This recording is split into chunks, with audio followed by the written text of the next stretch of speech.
Si tu penses que le Capricorne est simplement ce signe ambitieux et travailleur qui grimpe méthodiquement vers le succès, tu ne vois que la surface de quelque chose de si étrange et émotionnellement glacial que ça défie toute compréhension normale de ce que signifie être humain.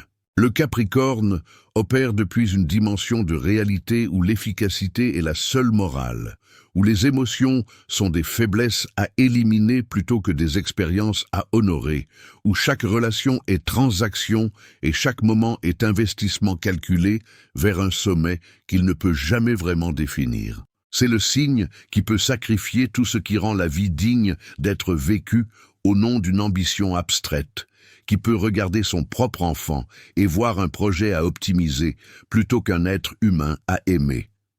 Aujourd'hui, tu vas découvrir pourquoi le Capricorne est probablement le signe le plus mal compris et dangereusement déshumanisé de tout le zodiaque. Et je te préviens, une fois que tu comprendras sa vraie nature, tu ne pourras plus jamais voir un Capricorne comme ce leader compétent que tu croyais connaître.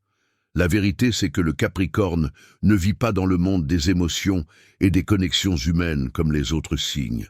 Sa conscience fonctionne comme une machine algorithmique qui calcule constamment le coût-bénéfice de chaque action, de chaque relation, de chaque moment. Son système nerveux est littéralement câblé pour prioriser la productivité et le résultat au-dessus de tout, transformant l'expérience humaine vivante en série de tâches à accomplir et d'objectifs à atteindre.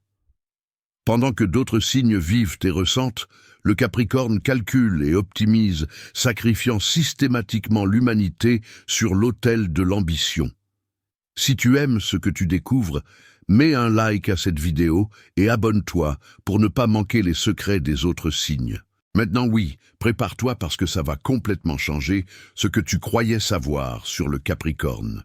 Le Capricorne possède une froideur émotionnelle si profonde qu'elle rend presque impossible pour lui de former des connexions humaines authentiques. Ce n'est pas simplement qu'il est réservé ou qu'il ne montre pas ses sentiments facilement. C'est qu'il a systématiquement étouffé sa vie émotionnelle au point où il ne ressent presque plus rien, transformant son monde intérieur en désert glacial où l'efficacité règne et l'humanité meurt lentement.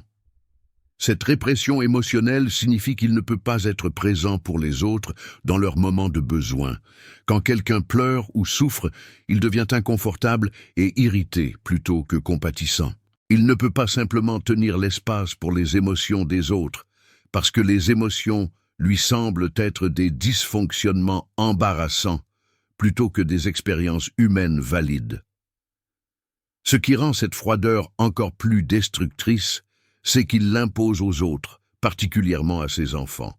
Il les conditionne à croire que les émotions sont faiblesses, que pleurer est pathétique, que les besoins affectifs sont manipulation.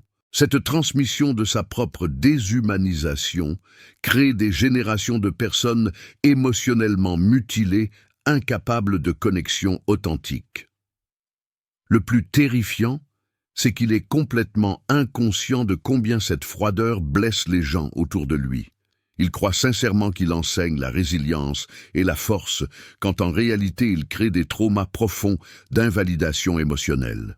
Les gens qui grandissent avec un Capricorne passent des décennies en thérapie, à essayer de réparer les dommages de cette négligence émotionnelle systématique. Leur ambition n'est pas désir sain de réussir ou de contribuer au monde. Cette obsession pathologique qui consume tout, chaque pensée, chaque moment, chaque relation. Ils ne peuvent pas simplement être, ils doivent constamment grimper, atteindre, accomplir, comme si s'arrêter même pour respirer signifiait la mort. Cette compulsion transforme leur vie entière en marche forcée vers un sommet qui recule toujours. Cette ambition destructrice signifie qu'ils sacrifient systématiquement tout ce qui rend la vie significative. Ils manquent les premiers pas de leurs enfants parce qu'ils travaillaient. Ils détruisent leur santé avec le stress et le surmenage. Ils n'ont pas d'amis réels parce qu'ils n'ont jamais le temps pour des connexions qui ne servent pas directement leur ascension. Cette éradication méthodique de tout ce qui est humain et vivant crée une existence vide, déguisée en succès. Ce qui aggrave cette dynamique, c'est qu'ils jugent impitoyablement quiconque n'est pas aussi obsédé par l'accomplissement. Ils voient les gens qui valorisent le repos, les relations, le plaisir comme faibles, paresseux, sans ambition. Cette arrogance révèle leur incapacité à comprendre que leurs valeurs ne sont pas universellement correctes, qu'il existe d'autres façons de vivre qui sont tout aussi valides. Leur workaholisme devient addiction, qu'ils utilisent pour éviter de faire face à leur vide intérieur. Tant qu'ils sont occupés à travailler, ils n'ont pas à affronter le fait qu'ils n'ont pas de vie intérieure réelle, pas de connexion profonde, pas de sens au-delà de l'accumulation de statuts et de ressources. Le travail est leur drogue de choix, leur évasion de la réalité de leur propre déshumanisation. Le paradoxe, c'est que toute cette ambition ne les rend jamais satisfaits. Chaque objectif atteint révèle simplement le prochain sommet à conquérir. Ils ne peuvent jamais s'arrêter et apprécier ce qu'ils ont accompli parce que s'arrêter signifie faire face au vide existentiel qu'ils ont créé en sacrifiant tout pour arriver là. Cette insatisfaction perpétuelle est leur punition pour avoir fait du succès leur Dieu. Leur obsession du contrôle transforme chaque aspect de leur vie et des vies de ceux qui les entourent en système rigide où tout doit être géré, optimisé, maîtrisé. Ils ne peuvent pas tolérer l'imprévisibilité, le chaos, la spontanéité, parce que ces choses menacent leur illusion qu'ils peuvent contrôler les résultats par la discipline pure et la planification méticuleuse. Ce besoin de contrôle s'étend particulièrement à leurs relations, où ils essaient de gérer et de diriger les autres comme des projets. Ils ne peuvent pas simplement laisser les gens être, ils doivent constamment corriger, améliorer, optimiser. Cette micromanipulation est présentée comme aide ou guidance, mais c'est vraiment incapacité pathologique à lâcher prise et à faire confiance. Ce qui rend ce contrôle particulièrement suffocant, c'est qu'il est combiné avec des standards impossibles. Ils s'attendent à ce que tout le monde opère selon leurs règles rigides, leurs horaires stricts, leurs systèmes élaborés. Toute déviation est traitée comme échec moral personnel, plutôt que comme simple différence de style ou de priorité. Leur contrôle devient aussi manipulation subtile, où ils créent des systèmes de dépendance. En gérant tout pour les autres, ils rendent ces personnes dépendantes de leur structure et organisation, garantissant qu'ils restent indispensables et au contrôle. Cette création de dépendance est présentée comme aide, mais c'est vraiment stratégie de domination. Le plus ironique, c'est que malgré toute cette obsession de contrôle, ils sont complètement hors de contrôle, dans les seuls domaines qui comptent vraiment. Leurs émotions, leurs relations, leur bien-être, ils peuvent contrôler chaque détail de leur vie professionnelle tout en étant complètement impuissants face à leur propre isolement et malheur. Leur pessimisme chronique transforme chaque situation en catalogue de ce qui pourrait mal tourner. Ils ne peuvent pas voir les opportunités ou les possibilités, seulement les risques et les dangers potentiels. Cette orientation négative garantit qu'ils vivent dans un état d'anxiété constante, même quand objectivement tout va bien. Ce pessimisme les rend également impossibles à vivre. Ils écrasent l'enthousiasme et l'optimisme des autres avec leur réalisme brutal.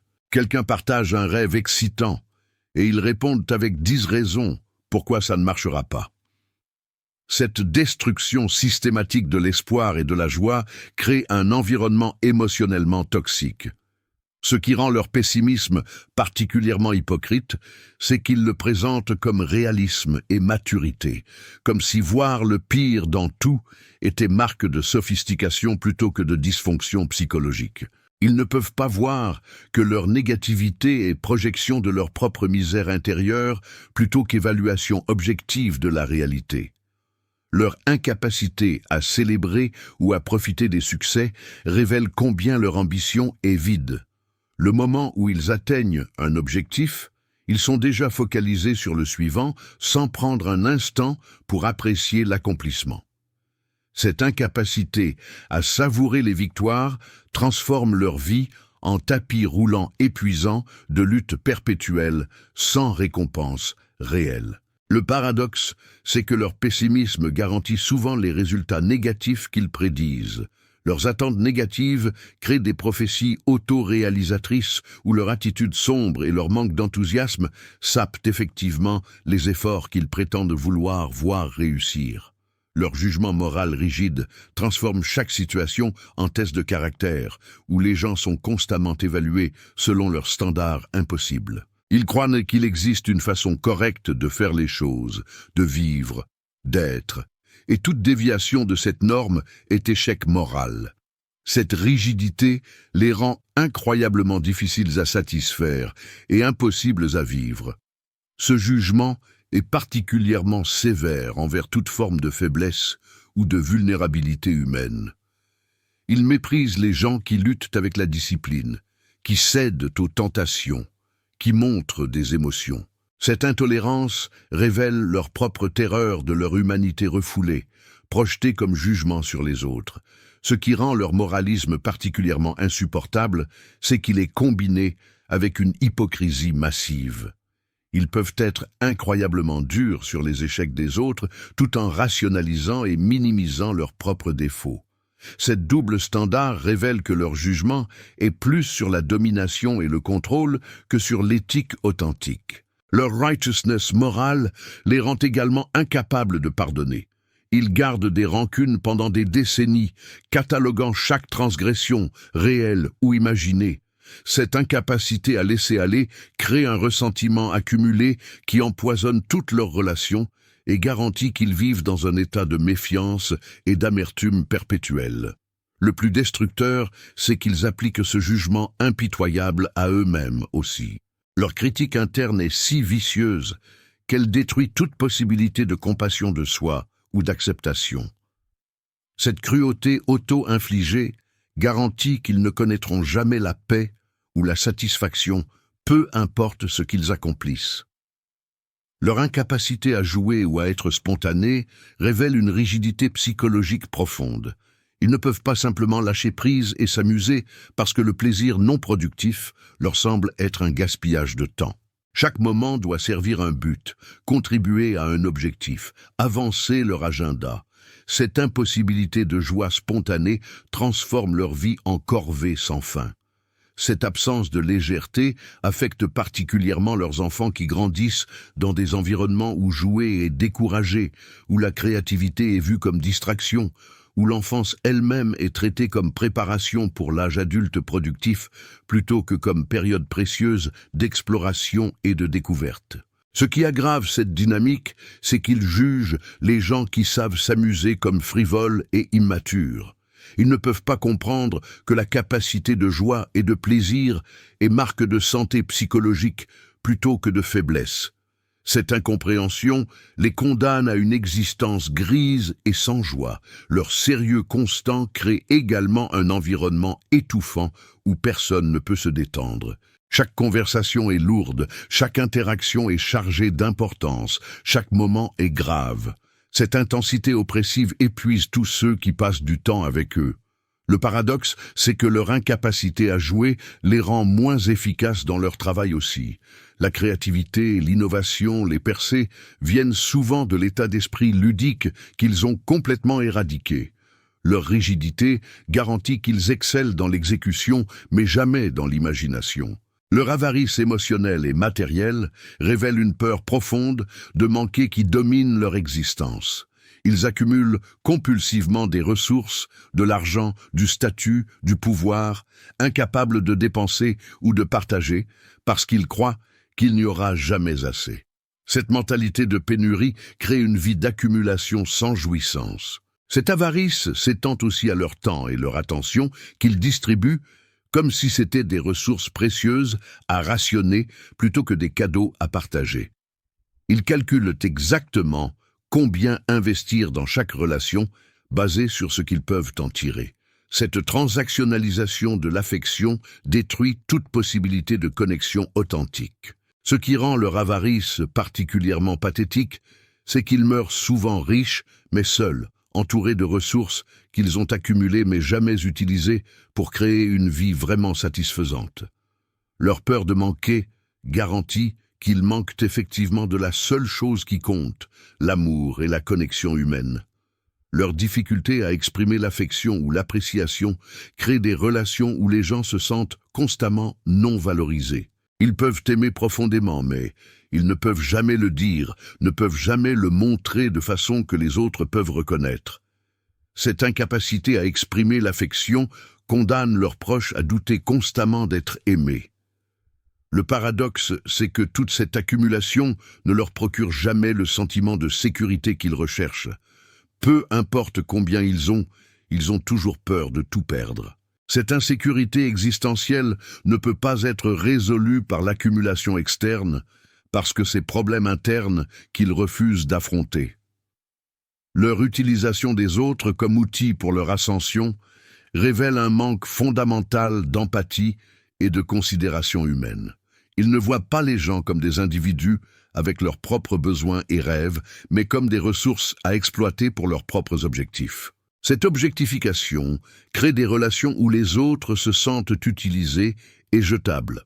Cette instrumentalisation est particulièrement évidente dans leur networking, où chaque connexion est évaluée selon son utilité potentielle. Ils cultivent des relations avec des personnes puissantes ou utiles, tout en ignorant complètement ceux qui ne peuvent rien leur offrir. Cette superficialité calculée révèle combien leurs valeurs sont corrompues. Ce qui rend cette utilisation particulièrement insidieuse, c'est qu'elle est masquée derrière une façade de professionnalisme et d'efficacité. Ils présentent leur exploitation comme simple pragmatisme plutôt que comme manque d'humanité. Cette rationalisation leur permet de continuer à se voir comme personnes morales, tout en traitant les autres comme des objets. Leur tendance à jeter les gens une fois qu'ils ne sont plus utiles est particulièrement cruelle. Quelqu'un peut les avoir aidés pendant des années, mais le moment où cette personne ne peut plus contribuer à leur ascension, elle est abandonnée sans remords. Cette trahison révèle que leur loyauté est toujours conditionnelle et transactionnelle. Le plus révélateur, c'est qu'ils s'attendent à une loyauté absolue des autres, tout en n'offrant qu'une loyauté calculée en retour. Cette asymétrie crée des dynamiques toxiques, où les autres donnent constamment sans recevoir, jusqu'à ce qu'ils soient épuisés et abandonnent. Leur difficulté avec la vulnérabilité les empêche d'avoir des relations intimes authentiques. Ils ne peuvent pas montrer leurs peurs, leurs doutes, leurs insécurités parce qu'ils croient que la vulnérabilité est faiblesse qui sera exploitée. Cette fermeture garantit qu'ils restent seuls, même dans leurs relations les plus proches. Cette incapacité à être vulnérable crée aussi un mur qui empêche les autres de vraiment les connaître. Même après des décennies de relations, leurs partenaires se plaignent qu'ils ont l'impression de vivre avec un étranger. Cette distance émotionnelle crée une solitude profonde pour tous les impliqués. Ce qui aggrave cette dynamique, c'est qu'ils jugent sévèrement la vulnérabilité chez les autres. Quand quelqu'un s'ouvre à eux, ils deviennent inconfortables ou même méprisants. Cette réaction garantit que personne ne prendra le risque de vraie intimité avec eux. Leur étrangeté finale est qu'ils existent comme monuments à l'ambition vide, grimpant perpétuellement une montagne sans sommet pour des raisons qu'ils ne peuvent jamais articuler. Ils sacrifient tout ce qui rend la vie digne pour atteindre un succès qui, une fois atteint, révèle son vide total. Leur fonction cosmique n'est pas de réussir ou de construire, mais de nous montrer les dangers, de valoriser l'accomplissement au-dessus de l'humanité. Ils sont avertissements vivants sur ce qui arrive, quand nous transformons nos vies en projets, nos relations en transactions, nos émotions en faiblesses à éradiquer. Leur souffrance vient d'avoir construit une forteresse si impénétrable que même eux ne peuvent plus accéder à leur propre cœur. Ils sont prisonniers de leur propre succès, riches en ressources, mais pauvres en tout ce qui compte, entourés d'accomplissements, mais seuls dans leur triomphe vide. Dans le vaste théâtre cosmique du zodiaque, le Capricorne émerge comme le plus déshumanisé, un signe si étrange qu'il défie toute tentative de réchauffement ou d'humanisation.